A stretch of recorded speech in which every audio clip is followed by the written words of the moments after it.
Parfois, le silence n'est pas un vide, mais un trop-plein qui ne trouve plus les mots. Bonjour, bonsoir, chers téléspectateurs, téléspectatrices. Permettez-moi de me présenter avec fierté et humilité. Je suis Francelina Ambroise, étudiante à voix d'or communication, sciences du langage, de l'information et de la communication.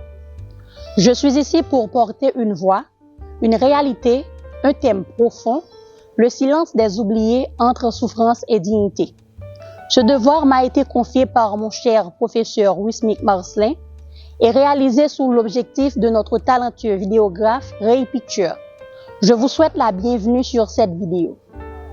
Cette histoire commence dans un village oublié, loin des lumières et des bruits des grandes villes. Là-bas vit Tamara, une jeune fille dont le regard porte une lourde souffrance de ceux qu'on préfère ne pas voir. Chaque jour, elle traverse des ruelles désertées où résonne le silence lourd des oubliés. Ce silence n'est pas celui de la paix, mais celui d'une douleur cachée, d'une dignité bafouée. Tamara incarne ces voix invisibles qui luttent dans l'ombre entre souffrance muette et dignité fragile. Le silence des oubliés n'est pas un vide sonore, c'est un cri étouffé, une absence criante de reconnaissance. Ce thème nous invite à plonger dans ces réalités, souvent tues à comprendre comment notre société marginalise certains de ses membres, laissant derrière elle un silence qui pèse lourd. Mais ce silence est aussi porteur d'une force insoupçonnée, celle de la dignité humaine qui résiste malgré l'abandon. Aujourd'hui, je vous invite à ouvrir les yeux, à tendre l'oreille sur le silence des oubliés. Car reconnaître leur humanité, c'est peut-être le premier pas vers un changement. Qui sont ces oubliés? Pourquoi leur souffrance reste-t-elle ignorée? Comment leur dignité survit-elle dans l'indifférence générale? Je vais essayer d'y répondre en analysant trois aspects. La réalité de leur souffrance, la résilience de leur dignité et enfin notre responsabilité face à leur silence. Une souffrance invisible mais bien réelle. Les oubliés vivent dans des conditions extrêmes, souvent en marge de la société.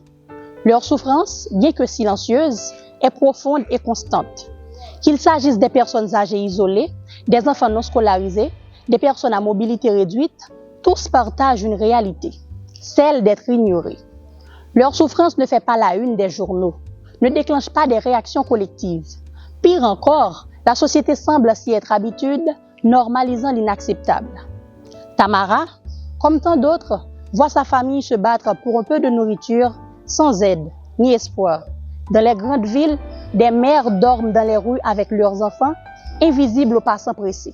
Ce sont ces souffrances-là que l'on tait et qui s'accumulent dans le silence. Une dignité qui persiste malgré l'abandon.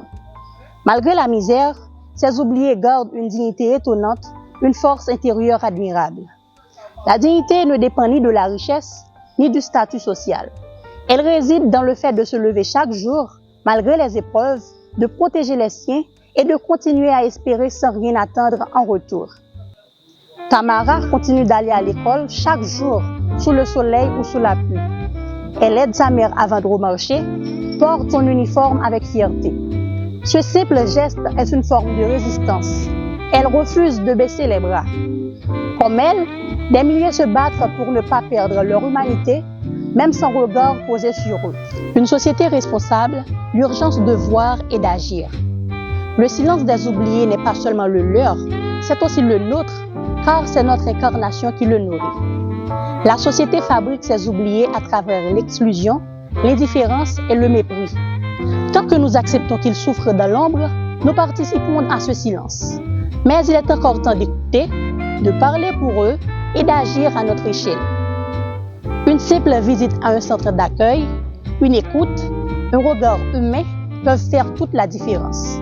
Les ONG, les initiatives collectives, les réseaux de solidarité montrent que le silence peut être brisé. Il suffit d'une voix pour rallumer l'espoir. Le silence des oubliés est une réalité brutale, une douleur que l'on tait trop souvent. Pourtant, derrière chaque silence, il y a une histoire qui ne demande qu'à être reconnue. Devant cette vérité, que faisons-nous? Acceptons-nous ce silence comme une fatalité ou décidons-nous d'y répondre? Chaque de nous a le pouvoir d'agir, de rendre visible l'invisible, de porter une voix à ceux qui n'entendent plus. Car peut-être qu'un jour, ce seront nous ces oubliés.